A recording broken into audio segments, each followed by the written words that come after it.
మలిచే మలుపులా పదా ఏ ధర్మం కోరే సత్యాగ్రహమై పదులుగా పదా సంక్షేమం కూర్చే సేవా గుణమై అదనుగా పదా ఏ పిడుగుకు బెదరని సాహస యోధుడివై పదా తెరమలుగులో నిలవని రేకువ సూర్యుడివై పదా ఏ చెట్టు కొంకు లేని జన సైనికుడై పదా పదా పద పద వెలుపుల పద ఆగగలం కుమరం అది కరుపుల పద పద కోటి దొక్కుల వెలుపుల పద ఈ సమయం గమనం అది కరుపుల పద రాహు పట్టిన పట్టొక సెకండ్ అఖండమైన లోక బాంధవుడు అసలే లేకుండా పోతాడా? మూర్ఖుడు గడియారంలో ముళ్ళు కదలనీకుంటే ధనాగమనం అంతటితో తలకిందైపోతుందా? కుటిలాత్మల కూటమికి ఒక త్రుటి కాలం జయమొస్తే విశ్వ సృష్టి పరిణామం విచ్ఛిన్నమవుతుందా? ధనుజు లోకమేకంగా దారి కట్టంగా నిలుచుంటే నలజాతి ప్రస్థానం పరిసమాప్తం అవుతుందా?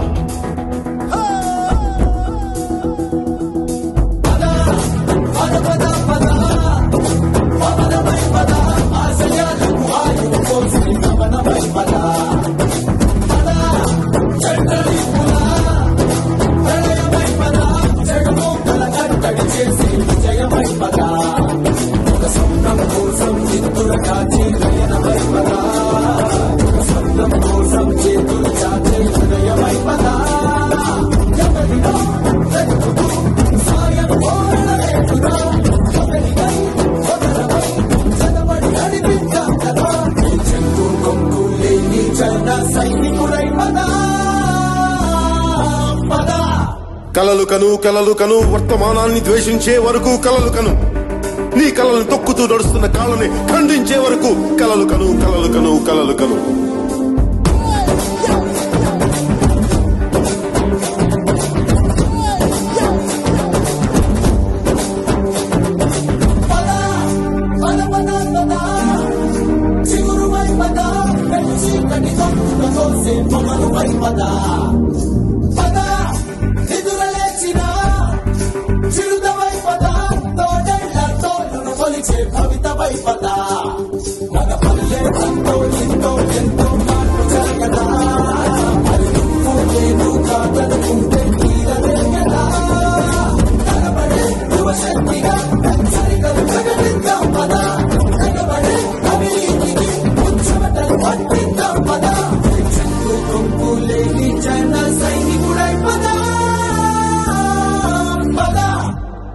సూర్యుడి నుంచి సూర్యుడు 24 గంటల దూరం, మనిషి నుంచి మనిషికి 2 గుండెలే దూరం.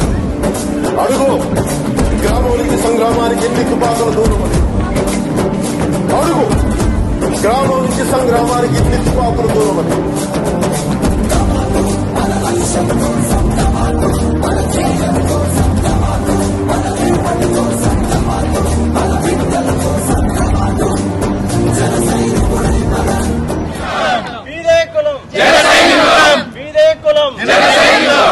బీమా 5 కేళ్ల భవిష్యత్తు, 5 కేజీల బీమా 5 కేళ్ల భవిష్యత్తు, 5 కేజీల బీమా 5 కేళ్ల భవిష్యత్తు. ప్రతి శుక్రవారం కోర్టుకు వెళ్లాల్సిన నాయకులు కావాలా? మనకి మార్పును తీసుకొచ్చే జనసేనాని కావాలా? లాస్ట్ 5 years లో ఆంధ్రప్రదేశ్ గవర్నమెంట్ లో బాగా పనిచేసింది ఎవరు?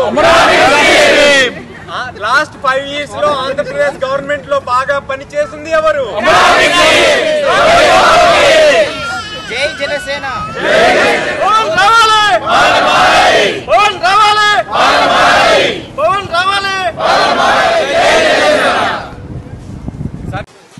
ఒక నది దేశాన్ని విడిచిపెట్టిపోలేదు, ఒక భాష ప్రజలను విడిచిపెట్టిపోలేదు, మన మనసులు మన పుట్టిన నేలను విడిచిపెట్టిపోలేవండి. అందుకే even though we're in a different continent, we're here to talk about AP politics and future of AP people. So అలానే ఇంకో సెకండ్ రీజన్ ఏంటంటే suppression of the voice, and today biased media and suppression of the voice.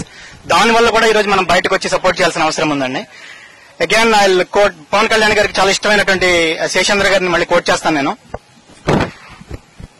మెరిసే మొకటం మినహా శిరసే కనిపించని నూతన రాజుల ఎంగిలి కూతలు పేజీలైపోతుంటే చప్పుడు చెయ్యని అడుగులు చరిత్రలోకి ఎక్కలేదు అన్నాడు. ఈ రోజు సిచ్యువేషన్ అట్లానే ఉందండి. ఎన్నో ఎన్జిఓలు ఉన్నాయి, చాలా కంట్రిబ్యూట్ చేస్తున్నారు. ప్రజా శ్రేయస్సును కోరేవాళ్ళు, నిస్వార్థంగా ప్రజల సొమ్ముకి ధర్మకర్తలుగా ఉండగలిగిన వాళ్ళు ఈ రోజు ఆంధ్రదేశంలో ఒక 200 మంది లేరండి, అవుట్ ఆఫ్ 5 crores పీపుల్. అంటే ఒక 175 అసెంబ్లీ నియోజకవర్గాలకి, 25 పార్లమెంట్ నియోజకవర్గాలకి ఈ రోజు కేవలం ధనస్వామ్యం కింద తయారయ్యి ఇప్పుడు దేశ స్థాయి నుంచి, రాష్ట్ర స్థాయి నుంచి, నియోజకవర్గాల వరకు కేవలం కొన్ని కుటుంబాల చేతిలో అధికారాన్ని పెట్టుకుని ఇంకా ఒక దౌర్జన్యపూరితమైనటువంటి వాతావరణం ఏదైతే క్రియేట్ చేస్తున్నారో దీని నుంచి బయటకు రావాలంటే కంప్లీట్ గా ఒక నూతన రాజకీయ వ్యవస్థ, కులాలకి మతాలకి అతీతమైనటువంటి వ్యవస్థ రావాల్సిన అవసరం ఉందండి. ఈ పర్టికులర్ పాయింట్ లో మనం జనసేనని పూర్తిగా నమ్మి సపోర్ట్ చేయాల్సినటువంటి అవసరం ఉందండి. ఎందుకంటే ఇన్ఫాక్ట్ క్రెడిబిలిటీ ఫ్యాక్టర్స్ ఇంకా పవన్ కళ్యాణ్ గారికి ఎక్కువ. చాలా మంది క్వశ్చన్ చేస్తున్నారు. మనం గూగుల్లో కనుక ఒక క్వశ్చన్ టైప్ చేస్తే will Pawan Kalyan be the next CM in 2019 అంటే కొన్ని క్వశ్చన్స్ జనాలు రైజ్ చేస్తున్నారు. ఏం ఎక్స్పీరియన్స్ ఉంది అని. ఆయనకి ఈ రోజు ఒక దశాబ్ద కాలం ఎక్స్పీరియన్స్ ఉందండి. 3rd జనరల్ ఎలక్షన్ కి వెళ్తున్నాడు ఆయన. ఏ పదవులు ఆశించకుండా ఈ రోజు వరకు ఒక 10 సంవత్సరాల ఎక్స్పీరియన్స్ ఆయనకి ఈ రోజు పాలిటిక్స్ లో ఉంది. అట్లానే ఏ క్రెడిబిలిటీ ఉంది. క్రెడిబిలిటీ అంటే ఈ రోజు ఉన్న అధికార పక్ష ప్రతిపక్ష నాయకులు ఎవరికి కూడా రాజకీయాల్లోకి రాకముందు వాళ్ళకేమీ జాబ్స్ చేయలేదు, వాళ్ళు ఇన్కమ్ ట్యాక్స్లు కట్టలేదు, వాళ్ళకేం పెద్ద బిజినెస్ లేవు, ఏమి లేవు. వాళ్ళు ఏం చేసినా కూడా రాజకీయాలు ప్రజా జీవితంలోకి వచ్చిన తర్వాత విస్తరించినటువంటి సామ్రాజ్యాలే తప్పితే ప్రజా జీవితంలోకి రాకముందు వాళ్ళ దగ్గర ఏం లేదండి. అదే పవన్ కళ్యాణ్ గారు ఈ రోజు ప్రజా జీవితంలోకి రాకముందు ఒక కళాకారుడిగా నిరూపించుకోవడం అంటే అదేమీ ఈజీ కాదండి. ఇప్పుడు సూపర్ స్టార్ కొడుకైనంత మాత్రం సూపర్ స్టార్ అయిపోవడం లేదు. మనం చాలా ఎగ్జాంపుల్స్ చూసాము. ఒక 2 దశాబ్దాలు ఆయన మంచి పొజిషన్ లో ఉండి కూడా ఇండస్ట్రీలో ఎలాంటి యాడ్స్ గానీ, ఎలాంటి సైడ్ ఇన్కమ్ గానీ చూసుకోకుండా నా బ్రాండ్ నేను ఒకసారే వాడతాను, అది ప్రజల కోసం వాడతాను అని చెప్పి చాలా నిజాయితీగా నిలబడి తన సొంత సొమ్ముని దానాలకు వెచ్చించి ఆయన ఏదైతే చేశాడో అది క్రెడిబిలిటీని డెఫినెట్ గా అది ప్రూవ్ చేస్తుందండి. సో ఇవన్నిటి మధ్య జనసేన ఈ రోజు ప్రత్యామ్నాయ రాజకీయం తీసుకొస్తుంది అంటే తప్పనిసరిగా ప్రజలు ఎవరైతే న్యూట్రల్స్ ఉన్నారో మనం నమ్మి ఎంకరేజ్ చేయాల్సినటువంటి అవసరం చాలా బలంగా ఉందండి ఈ రోజు. అంటే ఇది ఒక ఆంధ్ర ప్రజలకు ఒక రిక్వైర్మెంట్ ఇది. సో ఇంకా ఆయనతో ఎవరున్నారు అని అడిగితే బడుగు బలహీన వర్గాలకి, దళితులకి మేము ప్రతినిధులుగా ఉన్నామని ఈ రోజు చెప్పుకుంటున్నటువంటి వైఎస్ఆర్ పార్టీ తరఫున ఇప్పుడు కమ్యూనిస్టులు ఎందుకు లేరండి? కమ్యూనిస్టులు ఆ రోజు ఎన్టీ రామారావు గారితో ఉన్నారు, బషీర్బాగ్ కాల్పుల సమయంలో రాజశేఖర రెడ్డి గారి పక్కన ఉన్నారు. అదే కమ్యూనిస్టులను తక్కువ అంచనా వేయడానికి వీల్లేదండి. వాళ్ళకి దేశ రాజకీయాల్లో మంచి పట్టుంది. వెస్ట్ బెంగాల్, కేరళ తర్వాత ఆంధ్రాలో మంచి క్యాడర్ ఉన్నటువంటి కమ్యూనిస్టు నాయకులు, వాళ్ళకి పూర్తి అవగాహన ఉంది, ప్రజా ఉద్యమ నేపథ్యం ఉంది. అలాంటి కమ్యూనిస్టు నాయకులు ఈ రోజు పవన్ కళ్యాణ్ గారితో ఉన్నారు అంటే డెఫినెట్ గా అది ఆలోచించాల్సిన విషయం అండి. ఆయన డెఫినెట్ గా ఒక రిప్రజెంటేషన్ ఇస్తున్నాడు ప్రజలకి. సో ఆ విధంగా చూసుకున్నా కూడా పవన్ కళ్యాణ్ గారిని మనం ఎంకరేజ్ చేయాల్సిన అవసరం ఉందండి.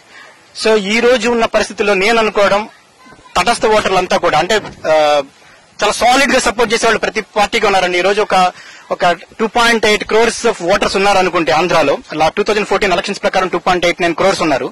దాంట్లో ఒక 60 to 70 lakhs all the 3 parties కి డివైడెడ్ అయిపోతే గనక, అంటే each party 60 to 70 lakhs voter base ఉందనుకుంటే గనక around 25%, 30% of the voters they are neutral అండి. ఇంకా వాళ్ళు డెసిషన్ తీసుకోలేదు.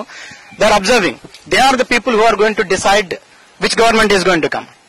సో వాళ్ళనందరినీ ఇంప్రెస్ చేసే విధంగా ఒక నిజాయితీతో కూడినటువంటి పాలిటిక్స్, రాజకీయాలు ఈ రోజు పవన్ కళ్యాణ్ గారు మొదలు పెట్టారు. సో దానికి మనం ఇక్కడి నుంచి సపోర్ట్ చేయాల్సినటువంటి అవసరం ఉందండి. Please subscribe New Waves